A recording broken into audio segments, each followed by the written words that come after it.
Hello student, आज आपण बघूयात की हार्टची पोझिशन कुठे नेमकी आपल्या ह्युमन बॉडीमध्ये. हे बघा, या साईडला बरोबर लेफ्ट साईडला आपला हार्ट आहे आणि ते कसं बसवलंय तर ते स्लाइटली इन्क्लाइंड पोझिशनमध्ये दिसतंय.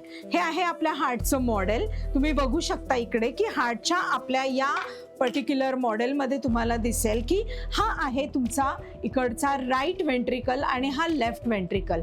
मी जर का सेक्शन घेऊन तुम्हाला दाखवलं तर तुम्हाला इकडे बघा दिसतंय. त्याच्या आधी बघा की साईज कशी दिसते तुम्हाला.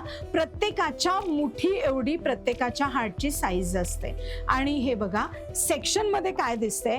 In this section you can see here. इकडे तुम्हाला दिसतंय right ventricle, right atrium, left ventricle, left atrium. हे 4 कप्पे आहेत आपल्या हृदयाचे. आणि इकडे आहे तुमची ट्रायकस्पिड व्हॅल्व, इकडे आहे बायकस्पिड व्हॅल्व. इथे जी दिसते ती पल्मनरी आर्टरी आहे. This is the structure of aorta. आणि तुम्ही जर बघाल तर अजून 2 व्हॅल्व्स आपल्या हार्टमध्ये असतात ज्या राईट साईडला तुम्हाला दिसून येतील. ती म्हणजे थिबेशियन व्हॅल्व. त्यानंतर तुम्हाला कोरोनरी सायनस जिथून ओपन होणार आहे दॅट इज युस्टॅशियन व्हॅल्व. तर अशा वेगवेगळ्या व्हॅल्व्स तुम्हाला इकडे दिसणार आहेत. ट्रायकस्पिड, बायकस्पिड, युस्टॅशियन, थिबेशियन आणि इकडे जी दिसणार आहे लेफ्ट ॲट्रियम मध्ये दॅट इज सेमिल्युनार व्हॅल्व. तर अशा पद्धतीने तुम्ही बघू शकता की आपल्या हार्टमध्ये किती वेगवेगळ्या प्रकारच्या व्हॅल्व्स प्रेझेंट आहेत.